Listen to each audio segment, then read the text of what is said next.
किशन सोनपुर गांव में एक छोटा सा ढाबा चलाता था।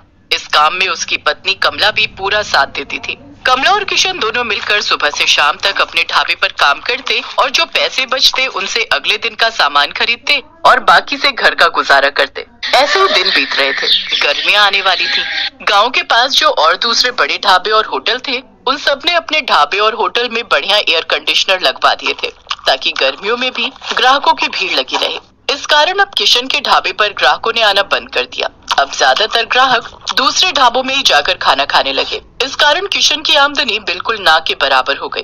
कमला, अब तो ढाबे पर ग्राहकों की भीड़ लगनी बंद हो गई है। एक भी ग्राहक रोटी खाने के लिए नहीं आता। सबको ऐसी ढाबों में खाने की आदत हो गई है। और वैसे भी गर्मी के मौसम में कौन भला हमारे इस छोटे से पुराने ढाबे पर खाना खाएगा। सबको एसी की ठंडी हवा में खाना खाना अच्छा लगता है, पर हमारे पास तो इतने पैसे भी नहीं है कि हम बड़ा और महंगा एसी लगवा सके। कैसे गुजारा चलेगा कमला, कुछ समझ नहीं आ रहा है।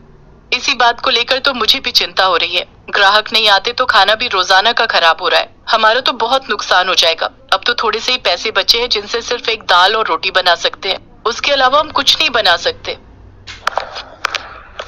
किशन भाई, गर्मी में यहाँ बैठकर खाना बहुत मुश्किल है।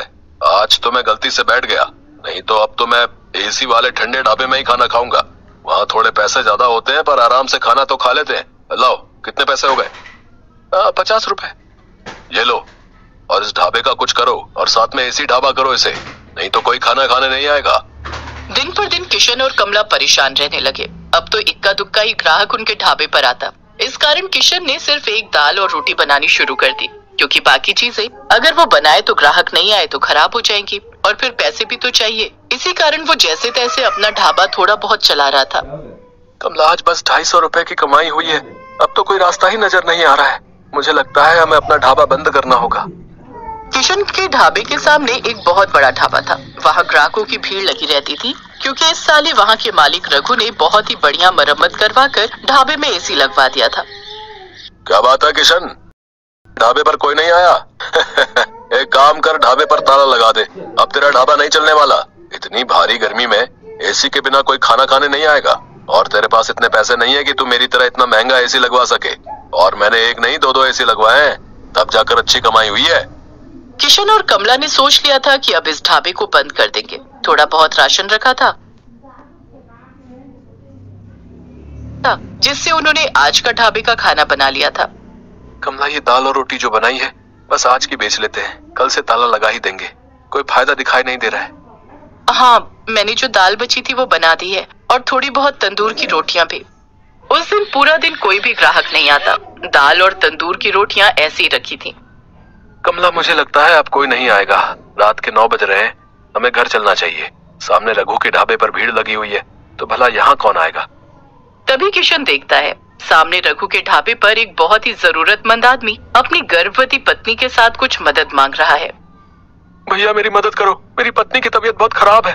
हम पर कुछ गुंडों ने हमला कर दिया। हमारी गाड़ी, मोबाइल, पर्स, कैश, जेवर सब लूट कर ले गए। हम शहर जा रहे थे, हमें नहीं पता कि इस रास्ते पर बदमाश हमें लूट लेंगे।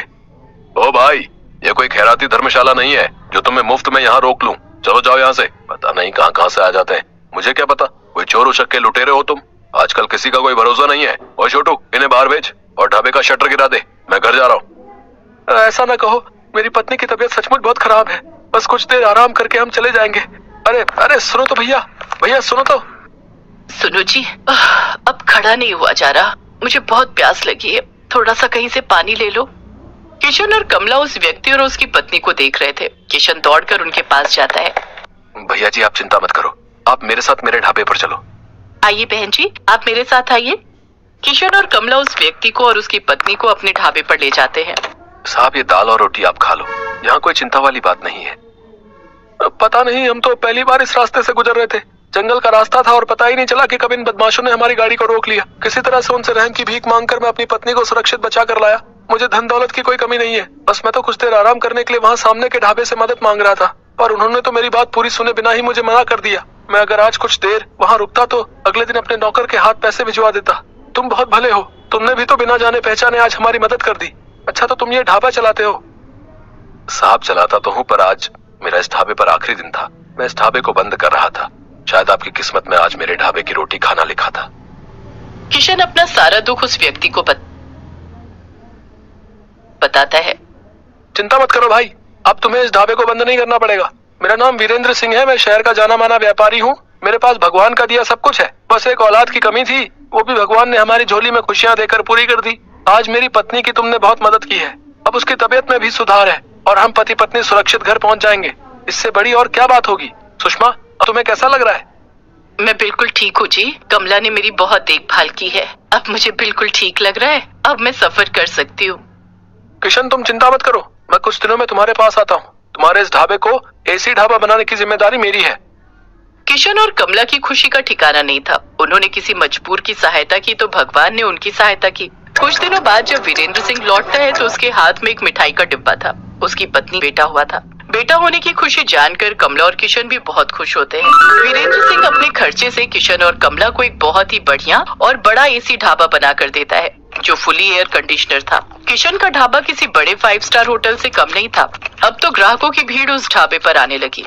ढाबा देखने में बहुत सुंदर था। किशन ने गांव के और भी मजबूर लोगों को अपने ढाबे में नौकरी दी। किशन का ढाबा दिन के साथ साथ रात में भी खुला रहता था, ताकि हाईवे से आने जाने वाले लोगों को किसी भी बात की परेशानी ना हो। गरीबों के लिए उस ढाबे पर मुफ्त खाना था।